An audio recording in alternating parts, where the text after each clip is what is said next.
Who? No?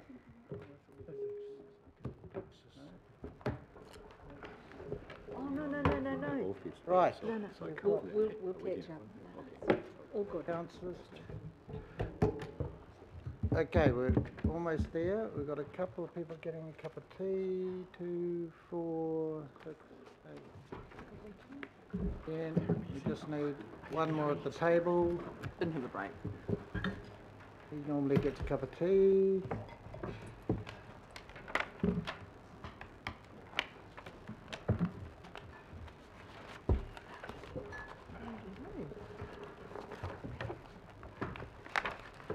For the legs.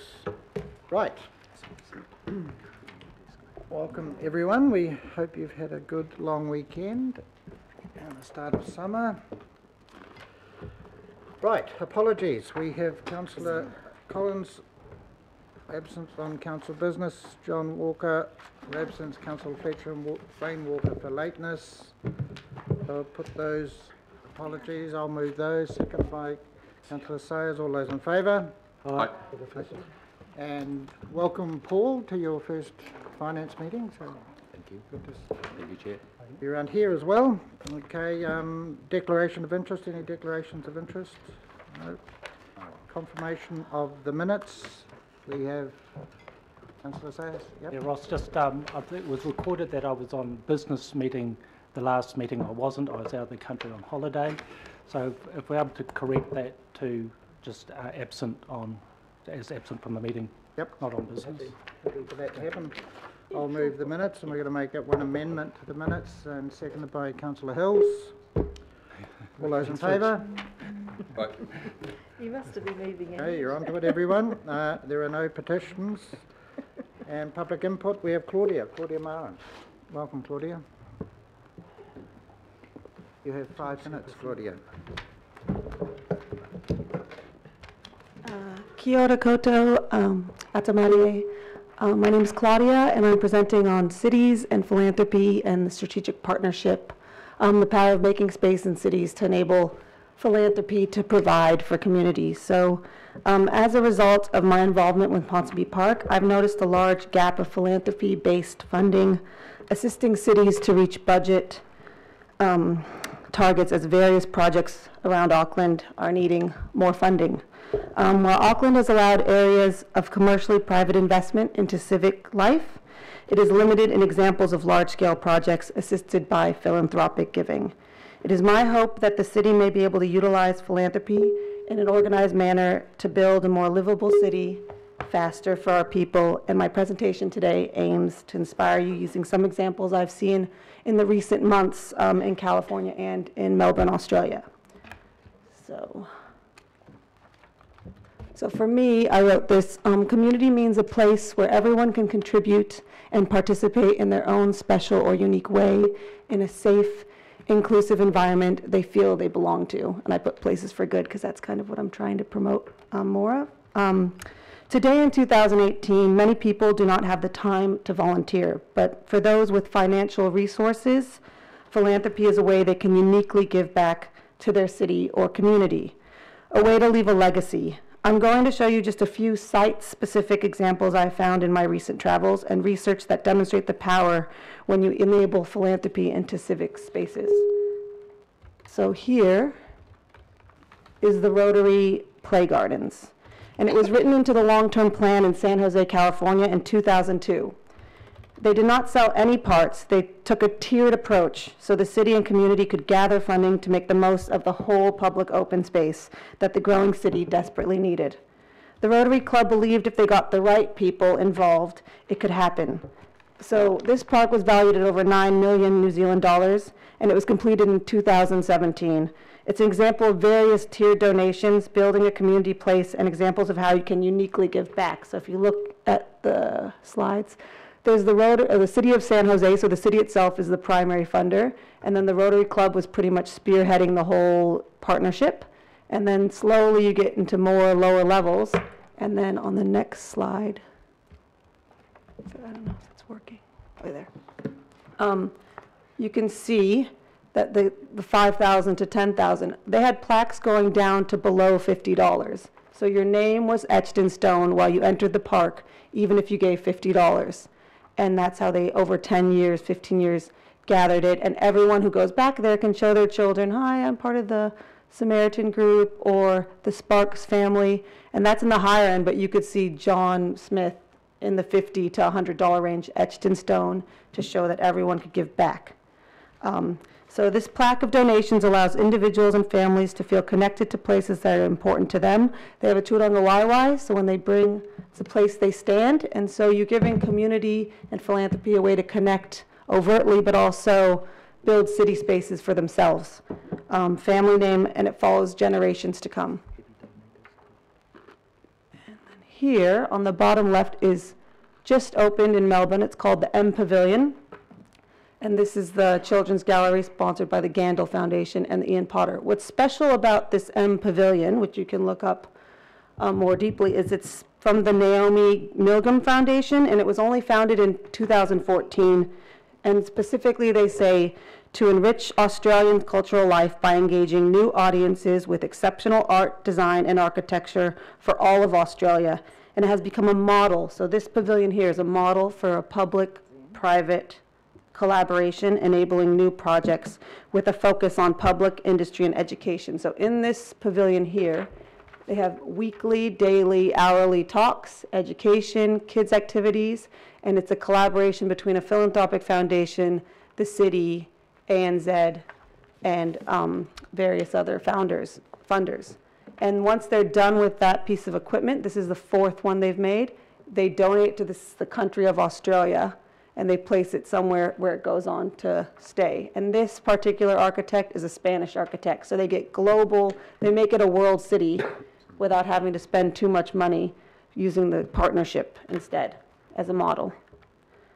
And then on the right here, the Gandel Foundation above, their values are to promote community values, cultural dialogue, foster community cohesion, build community spirit. So a lot of these current Australian models are all about community and using always the philanthropy based off them building off each other and not just, they're more open and working together. Claudia, you're at 5 minutes. I'm at 5 minutes? Okay, so I'll just go to the end. I just have the last thing to read. So that's the San Francisco playground you can read about. So what I hope you will take away from this, Council and City are not the only entities with the sole responsibility or motivation to develop our communities for good. But if we only rely on commercial funding to fill this gap, the risk is that we inadvertently turn these places into unwelcome spaces. We need to ask ourselves, what can the city provide? How much more do we need? And where are these opportunities to let philanthropy fill those gaps? If we don't make space and invite this to happen, we will miss the opportunity. Like these examples I've shown you, we need projects in our city to sow the seed and make way for philanthropy to grow and flourish in our community. Any questions?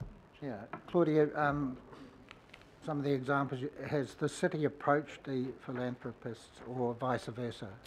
We've had one meeting. What I found interesting when I meet with the various foundations is they don't know about each other. And we've met once, so we're going to try to make another meeting, but the CEO of the Auckland Foundation, which is the newest philanthropic area opening in the city, has just changed. So you'll make these strategic partnerships, and usually the leader changes. So hopefully in this next year, 2019, the actual leaders of these groups in these partnerships stay in their positions, because I've only been doing this for 3 years voluntarily, and I've gone through maybe 20 different leaders or assistants or... So for community people who are volunteering their time trying to build these places, it's tricky to get it all connected. So if we had a more cohesive approach from the beginning, it would be good, I think. Councillor Simpson. Thank you, Mr. Chairman. Claudia, thank you for what you're doing, and I think it's certainly got a lot of opportunities in Auckland because people love their communities and often want to, if they have the opportunity, to contribute themselves. My question is, I've got 2 questions. My first one is when you've seen these projects in Australia, for example, is it CapEx and OpEx? Is the Philanthropy Council model one that is not just paying for the asset, i.e. a playground, but for its long-term costs associated with operating that, its maintenance and et cetera, over a period of time? So I think as the OPEX and the operating cost becomes more of a worry in budget, what's growing from these philanthropic foundations is they're working out creative ways to solve it. So in the last slide, which I didn't get to, this is another foundation. That lady in the elevator there is another foundation, and they operate all the new parks. So they're non-violent offenders, paid minimum wage or living wage.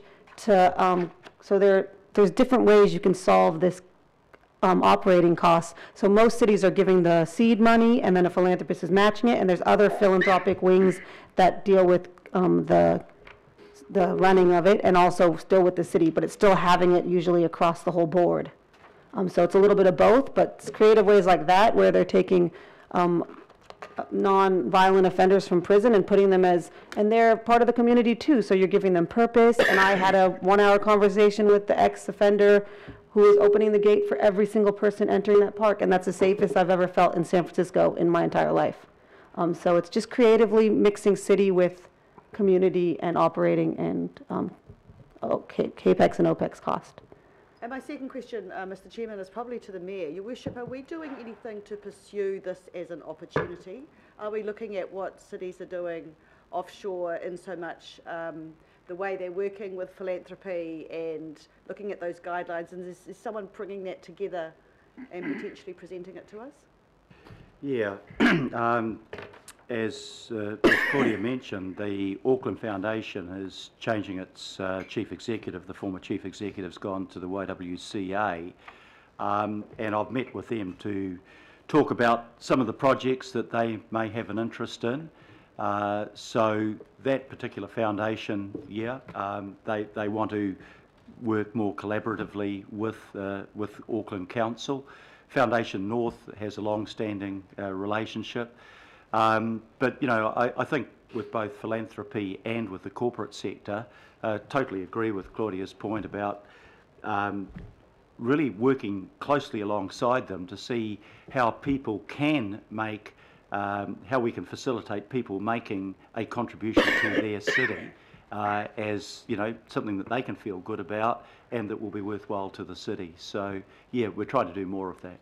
Good, because Mr. Chairman, I think that's the key to it. We need to be open and welcome opportunities and welcome people's input. And to do that, we need to have the policies and procedures that we feel comfortable enough to have that dialogue. So I'm just hoping that there's a work stream somewhere being developed. Yeah, thank you, Councillor. Yeah.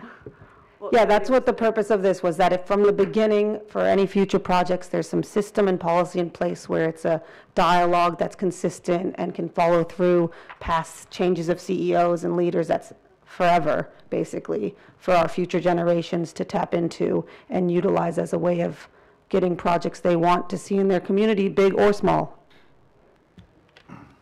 Any more questions?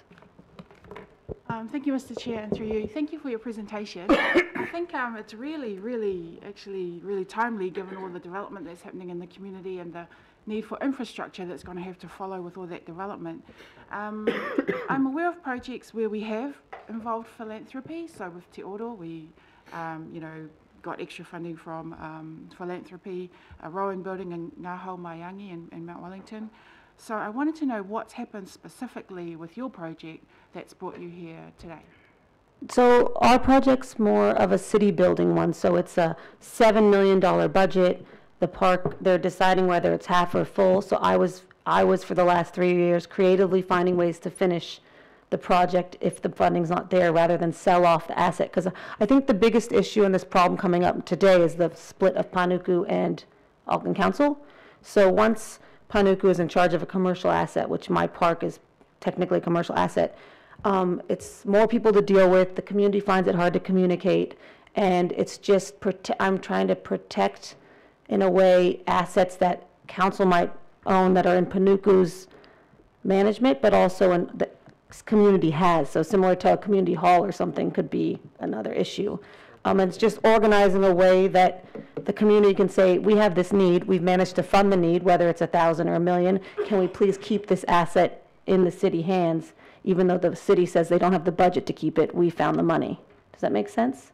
Yeah. And so And places like Britomart, as far as activating them, because if they're dead, then people think we don't need them. But if they're activated with planning and activities, then all of a sudden you realize it was an asset. And I can only tell you 20 times we have a play date there. But if you see Kapahaka Performance, a food truck, you all of a sudden feel like, oh, that's an asset we should keep, which they do at Britomart now and Smells Farm. But those are both private places that are activating it. So we're just trying to empower communities to activate their own spaces with philanthropic funding and the support of council. So it's when you're trying to activate and utilize public space, it's so gray and really hard to legally know you're doing the correct thing, but so good for the community. So I find myself often in gray areas where I might be breaking the law, whereas it's a lot easier for a private place to say, I'm going to put this here, and my community loves it.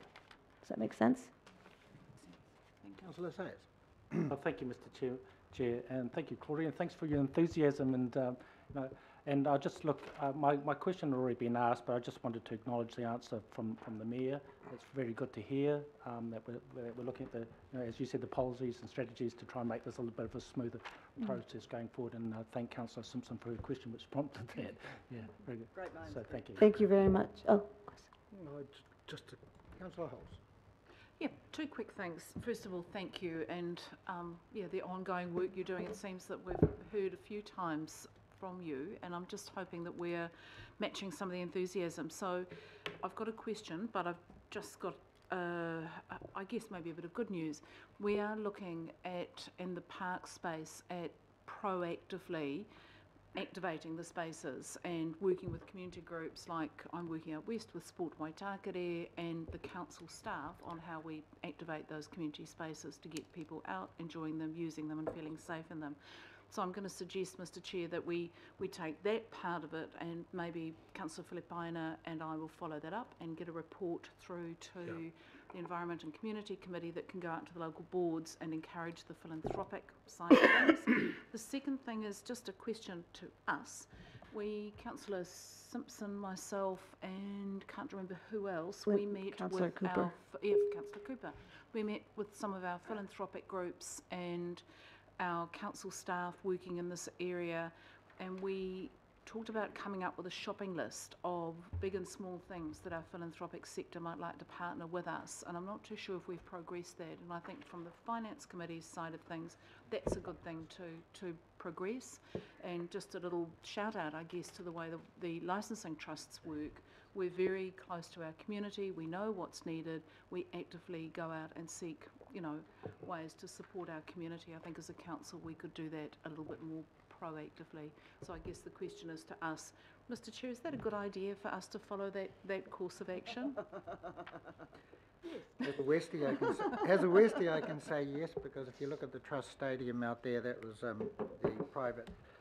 private money raised was about 15 million out of 35, if not a bit more.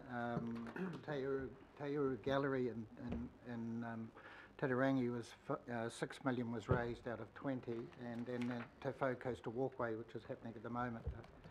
But I suppose that's the Te Whau Coastal Walkway is a good example, because it's quite hard work getting our money to match.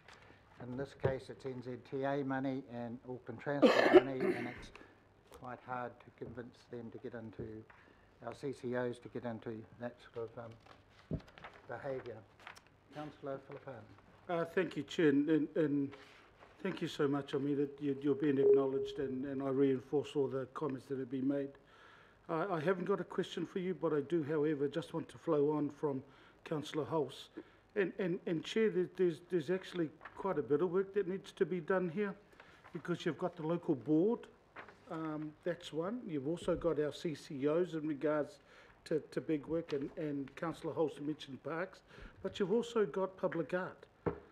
You know, and we've also have somebody looking at major sponsors and philanthropic area in regards to public art, and again, you know, Councillor Hulse, so, you know, this is timely in regards to getting something that gives us a regional picture with our local boards, with our CCOs that are looking at parks and everything else, but also with our public art. So, you know, I think you have sort of started, and I remember your kōrero previously. So You know, Chair, I think we need to, but there's different streams that we have to go through, and I've just mentioned 3. Thank you, Councillor. To answer that too, what's been fascinating in this process since 3 years ago, since before when I started it, was how disconnected everyone is. So Foundation North doesn't even know Auckland Foundation exists. So if I'm trying to get money, I actually have to end up going to 2 places when one might be already funding it. So it's just, there needs to be some sort of in-between person, or Strategic Partnerships does that in the commercial level, but maybe if you're going to do it with communities, it really needs to be organized so the community members who are often volunteering have an easy way to access funding to their project. And I went to a workshop last weekend where it was supposed to be Foundation North, Internal Bureau of Affairs, and Auckland Council, and only Foundation North showed up. So when you do try to get that, you need to make sure everyone's at the table, because there was amazing projects looking for funding and one person representing when there should be 3. So my plea is that we can move forward in a method that works for my children to go through this process if they have projects to work together. Well, thank you, Claudia. Well, I mean, we've got a pretty good example again last week where we had another offer of a free stadium for $2 billion. It's not going to cost us any money. And I'm all for that. I'm all for that. So we have a mover and a second to thank Claudia for addressing the meeting, moved by Councillor Simpson, seconded by Councillor Hulse. All those in favour? Aye. Aye. Thank you very much. Thank you. Right. There is no local board input, there's no extraordinary business, and we're going straight on to shareholder approval of Ports of Auckland's Statement of Corporate Intent. Sarah and Alistair. Good morning. Good morning, thank you, Chair. Right, Sarah, leading off. So the report in front of you this morning is, as the Chair mentioned, seeking approval of the final Statement of Corporate Intent for 2018 to 21 for Ports of Auckland. You'll remember in August that Ella came to you with recommended shareholder feedback, which was agreed by the committee at that time. So this report summarises how the ports have addressed that feedback. I will take the report as read, but in short, we consider that they have addressed the feedback adequately and that the Statement of Corporate Intent should be approved. Beyond that, we're happy to answer any questions that there might be. So, councillors, we asked the ports whether they wanted to have anyone come and co-present or be here, and the word was no, and it was not for any other reason other than they're quite happy with what has been delivered. So just pass that on. So by their absence, it's not a show of unhappiness, is what I'm trying to. Councillor Darby. Thank you. Just a few things to kick off this discussion. While the port has come back and mentioned its environmental responsibilities, under the strategic documents which we've asked it to acknowledge, why is it that we don't ask it to acknowledge the low carbon strategic action plan? I thought that would be quite fundamental. That's a good point, Councillor. So I think that's probably not for any sort of kind of specific omission. You'll note that they have a reasonably ambitious carbon emissions target in their KPIs. So that might be something that we could take up with them. So I also understand that that strategy is being refreshed at the moment, and ports are engaged in that process. They're being involved in actually the development of that strategy, so we can perhaps take that up with them. I've raised it specifically before. Okay, so I think that is, I know the port is doing some good work in that area, Chair, but it needs to be aligned with our strategic direction, just as we ask our CCOs. So I would prefer it to be that document and its update to be referred actually in the in this document that we're discussing today. I guess that will also refer to the signature that we've given to the C40 fossil fuel-free streets, taking into account that the port company relies a lot on road transport and road transport that traverses our city centre streets. Less of it, better. But the other part for me is I'm just a bit concerned about the interpretation of, and I'm referring to 5.3 at the top of, near the top of 21, last paragraph. The paragraph begins, Ports of Auckland developed a 30-year master plan, and it finishes, the planning committee considered the plan and noted its support. It didn't note its support, and that is, it deliberately did not note its support. And so can we please go back and refresh that entirely, because that is not, in my view, is not a reflection of the committee or the council. Chair, the motion was that we note the general direction of the Ports of Auckland draft 30-year master plan, that it aligns with the city centre master plan, waterfront plan, Central Wharves strategy, and is consistent with the recommendations of the port's future study. The way, why it was written that way is we were not at all comfortable supporting that plan, because it was still being worked up at that stage. So I think that's really important. Thank you, Councillor. Yes, there's obviously a need for a bit more precision in that wording, so we'll definitely go back to them on that one. And just one other point, and it's something I didn't pick up before. Under 5.2, we're asking the port's saying that we'll act environmentally and it'll be environmentally and socially responsible. Given the proximity, of course, to the Waitemata and that it's actually on reclaimed seabed, I'm just wondering why we're not asking for it to act environmentally, socially and culturally.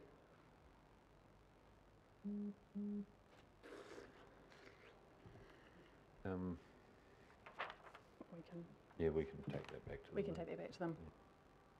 Do we just take it back? Because what's our direction here today? Our direction is to approve the statement of intent. Yeah, look, I think we've just got to remember the context and where we are. I feel like the consummate bureaucrat always talking about process, that the shareholder comments were given a couple of months ago, and perhaps that would have been the time to get a bit more specific about some of these matters. Yes, the recommendation is today to approve this, but I think given the spirit of goodwill with which port staff have been working with us on this, we can go back and discuss this further. I think it's also important to note that ports have undertaken that they're going to develop a Maori responsiveness plan, which could well cover off some of the issues that you're raising here, but we can take that back and have a further discussion with ports if you like. Okay, and just one other point. Where the port identifies an activity which is not port related, e.g. The development of a hotel complex, it's not related to the port activity, whereabouts in here do we signal to them that land which is not core to their activity, that they should have a discussion with the parent or the owner about transferring that asset? I guess I'm thinking about their potential hotel development and land that is not core to their activity of running a port at the eastern end in the Mechanics Bay area, which is only being retained because of egress reasons. I'd suggest that would be a further discussion about their port's master plan. It's their master plan which determines what use they want to put that land to. And if you want to have a discussion about that, I'd suggest that master plan gets brought back to your planning committee for further discussion. Yeah, thanks, Chair. And I think Councillor Darby, obviously the discussion going forward about whether we split the land from the company could have an impact on that, because the land was actually back in council's ownership as compared to the operation. So that's a matter going forward, of course. Alistair, sorry, with these points, does that mean you want to delay this to go back to? If the committee feels that these are important enough points, we can delay the final approval of this until next month's committee. Is that what you want to do? And do you think, and because Councillor Davies made some good points, but do you think they're strong enough for us to delay and change this time round, or merely wait the next iteration of this? I think some of the points about the environmental strategic planning that council has done, I think one of the key points that we made to Port staff was that in fact they're doing a lot of very good work, which wasn't highlighted at all in their statement of intent. We encourage them actually to sing their own praises a wee bit more. Whether that aligns with those strategic documents or not, we don't know at this stage. We haven't done that form of analysis. But from our engagement with them, they are doing a lot in the environmental space. So, what do I think? I think that I don't think you should be unduly concerned that they're not doing anything. If you want the specific clarity that they're aligning with those documents, council documents, we can either do that now, or we can just continue that discussion and make sure that the next statement of corporate intent aligns with it. It's really up to you and how significant you feel it is as a committee. So, Councillor Darby, you're actually the only one who's raising some points, and they're good points. Are you happy that we approve this today, and your points have been noted for the next iteration, and the discussion will continue with the port? Look, I'd be happy, I know what it takes to write a report and bring another report here. I'd be happy if these points, if others, that is, as long as others don't contend with my points, of course, because, but if it was discussed between our staff, the port company, and then the chair and the mayor had delegated authority to sign it off. Sorry, Chair, and one other thing I should mention is that the ports will actually be coming to Finance and Performance next month, just to have a bit of a discussion about their performance in general, and these could be issues that are discussed directly with them at that time, if that would give more comfort. But do you want to just, what's been offered there is just add a B there regards delegation, some changes, and then you delegate it to the mayor and myself. Do you want to just come up with something, or is someone... Sounds eminently sensible, just delegate final approval of the statement of corporate intent to Mayor and Chair of the Finance and Performance Committee. Changes to the statement of corporate intent. Sorry. I'll move that, Mr. Chairman. Probably means we need to get rid of aid.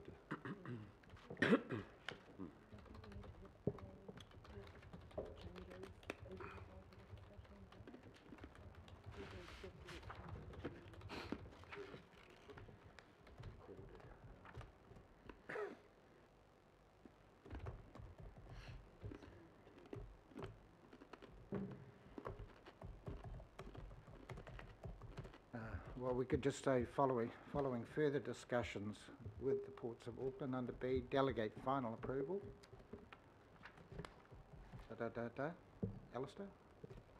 In front of B, we just put following final discussions, further discussions with the Ports of Auckland? Yep. Okay, following further discussions with the Ports of Auckland.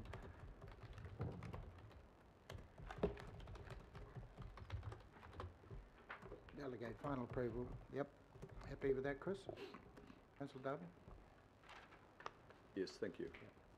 Right, we have a move by Councillor Simpson, seconded by Councillor Darby, and we have Councillor Bartley. Oh, thank you, Mr. Chair, and through you. Since we're talking about Ports of Auckland, I'm just wondering, is there any point to go ahead and approve a statement of intent when this is for like 30 years, but it's likely that it could move given that waterfront consortium proposal? So I'm just wondering, when do we talk about it? because there's lots of repercussions, and I'm asking because I don't want to see cars end up on Onehunga Port when we haven't even had a proper discussion about it as a council. So what happens? I think a few things here. This statement of intent covers a 3-year period, but we'll be doing this all again next year. The master plan covers the 30-year plan, but any proposal to move anything, I think, given the number of parties which would need to be involved, not least of all central government, that any proposal to move any activities from the ports will be signalled long and loud. I don't think there is an active proposal at the moment, so I can't tell you when that discussion will be because there isn't a discussion at the moment. Are we going to have that discussion? Yep. It's probably worth noting that since the 1st of October, the council actually owns the ports of Auckland, so no decision is going to be made unilaterally by the port because they can't anymore. We are now the owners, so that's a big advantage. So I've not had any discussions about that. It's a proposal that the consortium raised off the top of their head. There has been no discussion that I'm aware of that's taken place around that, and no intention to move the cars to the port of Onehunga.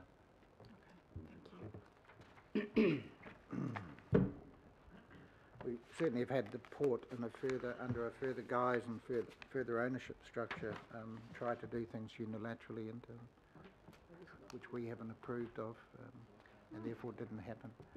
Member Taitari. Kia ora, Mr Chairman. Kia ora. Tēnā kōrero. Just want to acknowledge about the commitment to the Māori responsiveness plan, so that's good. Do you know that whether the ports will contribute to the Council's commitments to the Treaty of Waitangi and show in terms of, I guess, engaging with more than just two like it did on the master plan? I think that's part of the point of developing the Maori responsiveness plan, just clarifying with ports exactly what Council's expectations about the engagement with mana whenua and iwi is. I don't know the specifics of that, but we can certainly have that discussion with them.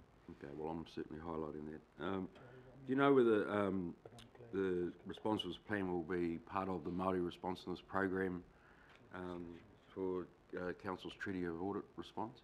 I think that's the intention. Yeah, yes, I think it would be. Okay, and is there a possibility for His Worship when he his letter seeks performance measures for that, you know, in terms of the Māori responsiveness plan for completeness? Yes, in fact, I think some of the shareholder feedback given a couple of months ago was to develop some performance measures in that regard. But the first step is doing the Māori responsiveness plan, which will highlight what they're going to do and then come up with the meaningful performance measures that go with that. So, yes. I see His Worship agreed. Thank you. Deputy Mayor Cashmore. Yes, thanks, Mr Chair. There's a lot happening in this space, isn't there? So we've got the Upper North Island Supply Chain Strategy, which is a continuance from our own future port study. We have some of the ports' aspirations around having an OPCO-PropCo type model. There, of course, as of last week, the stadium. There's a lot up in the air. So, Alistair, looking forward to next year, as this process gets renewed, are we going to be able to incorporate further depth of study at a higher level, given that the supply chain strategy should be released in time by then? Or are we going to go to a whole new different model? Why am I smirking? I think I'm smirking because it depends whether all those other pieces of work have landed in time. And yes, there is a lot going on, but we need some clear direction coming out of those works to incorporate it into the next statement of corporate intent. But certainly, any significant changes would be incorporated into the statement of corporate intent next time. To mention Kiwi Rail or NZTA. That's right. Right, so councillors, just remember we've got 3 workshops today. One of them actually is about the CCOs, the letters of expectations and statements of intent, etc., etc. So we will be dealing with this matter generally later. Right, well, we have a mover and a seconder and no one else wishing to talk, so I'll put that. All those in favour? Aye. Against? Anyone against? Right, I'm going to move that we adjourn the meeting, and the reason we're doing that is we're just going to go into a workshop. It's not confidential, but a workshop on the taxation matters, and then we will resume the meeting. It is confidential, isn't it? It is confidential? Well, Sorry. workshops I've generally been- are. I know, well, sorry, I've got advice on two sides here, Let's stick to standing orders. that it wasn't notified as being confidential. So we're going to move into a confidential workshop for approximately 1 hour on the matter of item 9. So I'll move that, seconded by councillor Simpson. All those in favour? Aye. All those against? And that will be till approximately 11:15. Just take a few minutes while we clear the room, thanks.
Attending through issues that came up on councillor.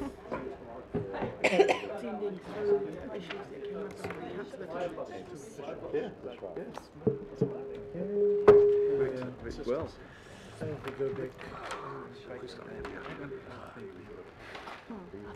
Okay, right, we've resumed the meeting, so everyone is here, and we have Sarah and Jacques. So, Sarah. Hi, so we are taking the report to you that is the Tax Working Group's interim report, released late September. We will receive a final one in the end of September, end of February, and we are looking to, we've set out in the report the interim findings from that report on the areas that we think are of most impact for council and housing and environment, and we are looking to approve a delegation to finalise and approve council's submission on that interim report. As you'll see there, consisting of the Chair, Deputy Chair, Finance and Performance, Chair of the IMSB and the CFO. That will enable us to meet the deadline of a 1 November submission, and as outlined earlier, we did seek an extension to that deadline from the Tax Working Group, and that was declined. So happy to talk further to the report. Okay, well, I'll move this report, and Deputy Mayor Cashmore will second. Right, it's on the table. Questions? So we've had obviously a confidential workshop. Are there any further questions? Just a couple of quick points, Mr. Chair. I note from the report, and please correct me if I'm wrong, that in the phrase the ETS is concerned, they're talking about a potential of a two-tier system as mentioned. And one other thing that I heard about on Saturday was to do with the environment potential taxes about stormwater. So you have the sort of sediment, phosphate, nitrogen, but there's been work done that shows that the stormwater levels of contaminants flowing into harbours has actually exponentially risen with the number of cars we have in the country. Far greater rise of impact than the before-mentioned one. So. Sure. In regards to that, I'm not sure from my reading of the report whether that was highlighted, but certainly in terms of council's response to that, we would suggest that they do talk quite a bit about nitrogen pollutants, but as we've signalled, we think that that should be broader to acknowledge the fact that there are pollutants from many other sources, and which sediment's obviously a key one in the Auckland environment as well. It accurately describes as a toxic cocktail to me, I'd say. Yeah. Thanks. Chris. So just in terms of the delegation there, something like that, I would have assumed that we should have the mayor's name there as well, or at least the mayor's office. Sorry, Happy putting you in to- this. Yeah, we're about to put the deputy subsidise mayor in there, because sorry, Councillor Simpson is wanting to be off this, so the deputy mayor was going to get put in there, but I'm happy we add the mayor as well. I'm happy. I mean, both or either. It's not a big deal. It's like a free-for-all. So, okay, Right, well, we're going to put the mayor then, consisting of the chair of the Finance and Performance Committee, the mayor, and the chair of the Independent Maori Statutory Board, and the chief financial officer. Okay, and just in terms of the submission detail, we've just workshopped, we've had a conversation, so the staff will, I gather they're going to reflect on that conversation and try and draft something up that is embracing of the views. I don't think there was one topic there, I think we were at cross purposes. I think we were actually more aligned than unaligned, and I think we can arrive at something that is of the view of the council there. I think we can. Yeah. So yes, in terms of next steps, we will go away and write the submission in the next 2 days, and then we will meet with the delegation, seek to finalise that and approve it, and get that to the Tax Working Group by the 1 November deadline, and then we will report it to you for your information to the next November Finance and Performance Committee meeting. Councillor Newman. Yeah, I mean, it's a bit of a difficult conundrum, Chair, because actually these recommendations are procedural generally. And without actually having seen the final product of what you're coming up with, it's hard to sign up to it. Well, it's hard to sign up to it. It's actually hard to say no to it, because we've had a discussion. So we really won't have any more opportunity to have a conversation about this before the lodgement. As long as the submission, I suppose, reflects the comment that there is not unanimous agreement within the body of the governing body about all of the matters raised in this document. If that is going to be included, then I think really that caveat's included, then I don't think I can just say no to a procedural motion.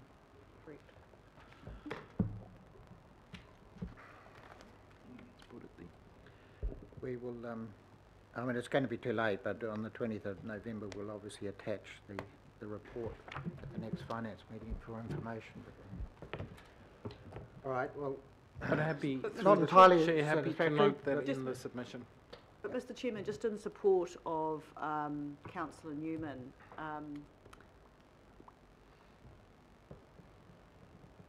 you can't, I'm struggling with the fact that we have just discussed this in a workshop. It's not finalised, so then you can't even say your points either. So I've got a bit of an issue with it. So is there any way that we can put in the resolution that the discussion council has had to date has not been unanimous?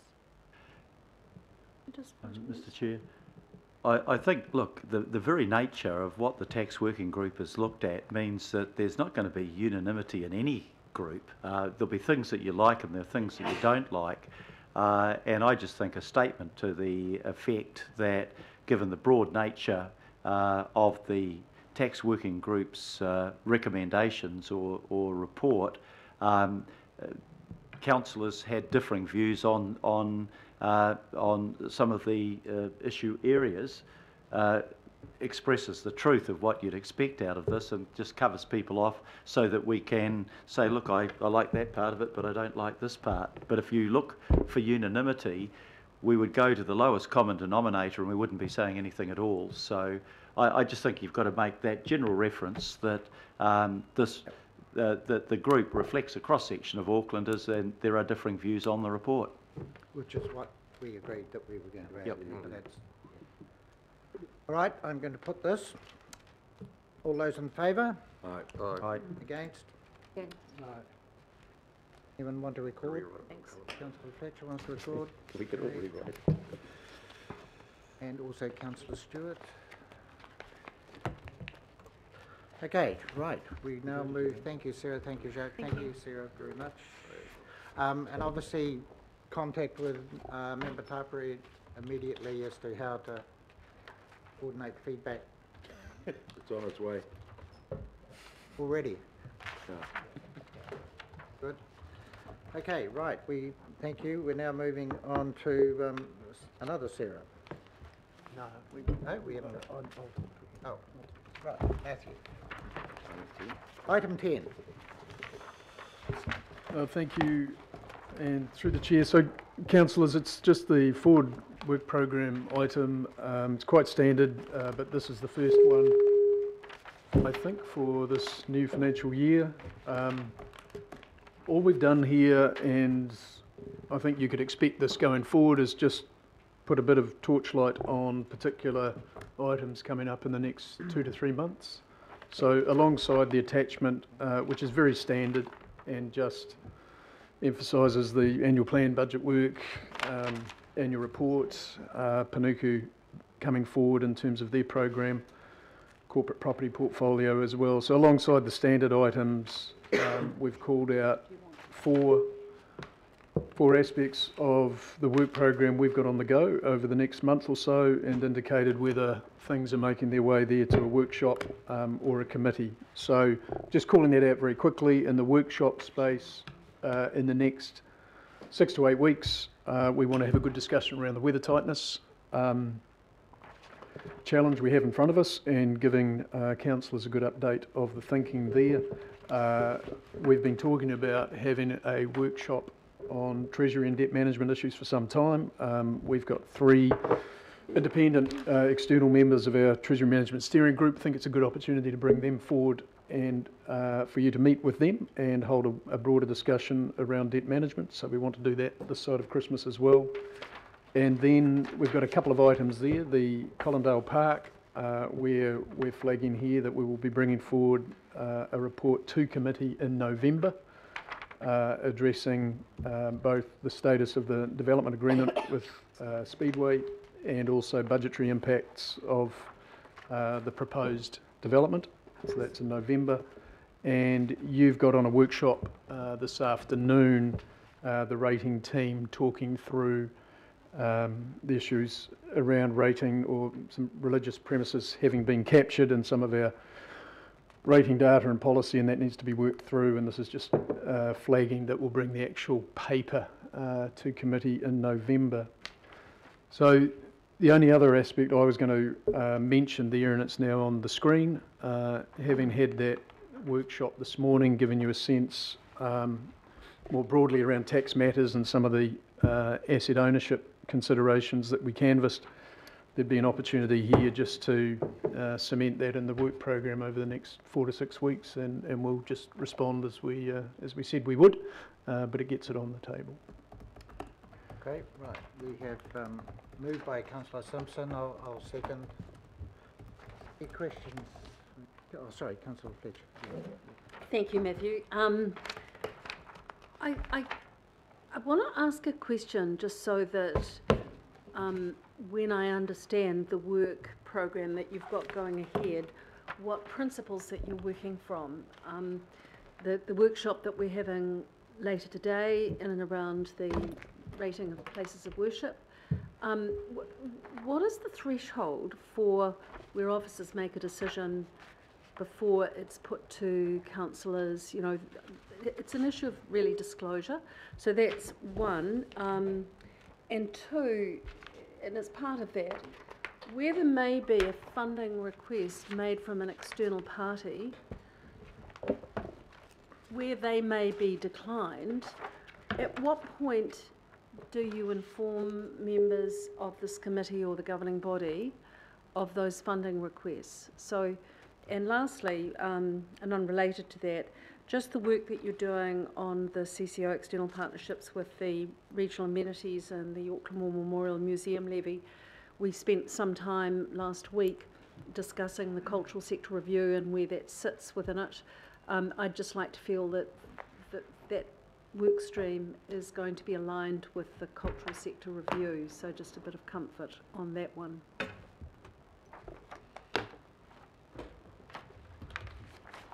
Through the chair, not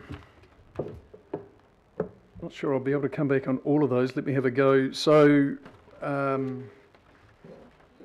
in terms of disclosure, what are we thinking there? We're thinking much more. So staff, including myself, are very keen that this process, which is to try and make it as clear as we can be on what we're working on, let's say in a 2 to 3 month time horizon, that we just get used to that rhythm. So I think things work best when we're clear about that.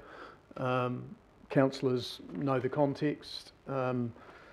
Hopefully in all instances, if not many, you've been involved in sort of commissioning or sponsoring that work and you're aware of where it's come from. So what we're trying to signal here is, what are we saying there?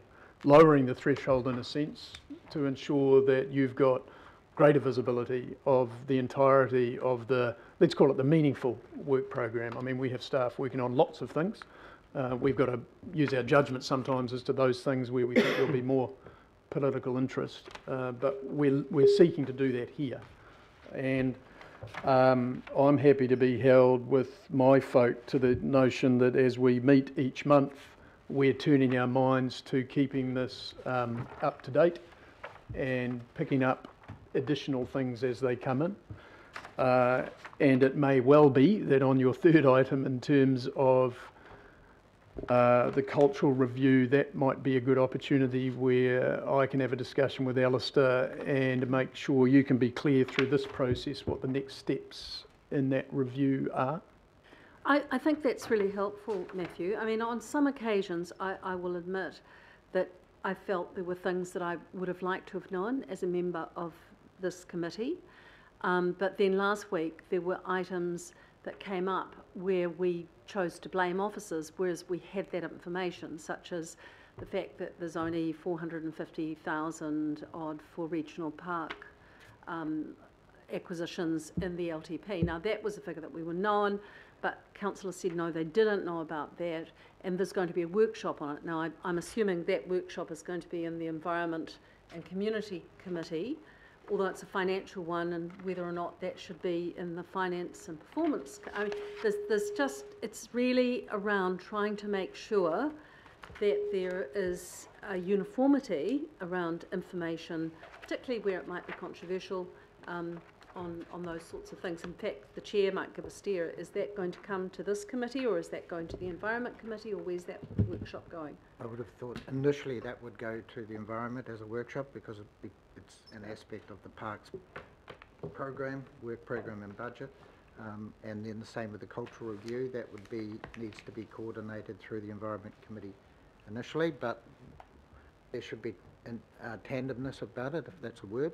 I don't know if it is. With Councillor Hols's committee, I would have thought on both those issues. Yeah, through the chair, I think getting hard and fast formulas about this stuff's actually quite hard. So it's just people being connected and having conversations, and we try and make sensible calls as we go. I don't think it needs a formula. I don't think you're asking for that. No. But if you're asking for people to make sure we're joined up and you're getting a more consistent sense of how an issue's been managed and what's coming ahead. It's really an accountability, you know, Yep. from my perspective, Yep. of what I should know and what I don't know, and how we utilise that. So appreciate that, thank you. Good. No other questions or comments, councillors? Right, we have a mover and a seconder for this, so A and B. Put the resolutions. All those in favour? Aye. Against? No one against. Right. Item number 11. Again, fairly straightforward. Moved by Member Taipuri, seconded by Councillor Walker, I believe. Yeah. Absolutely. Completely right. Any discussion? No. Put the resolution. All those in favour? Aye. Against? Right. No. There's no extraordinary items to consider, so I will move the procedural motion to exclude the public. Second. Seconded by Councillor Simpson. Those in favour? Aye. Okay, right, you've now got 2 minutes break to stretch your legs. It takes 2 minutes, I've been told. Yes. Really? 1 minute to get up, 1 minute.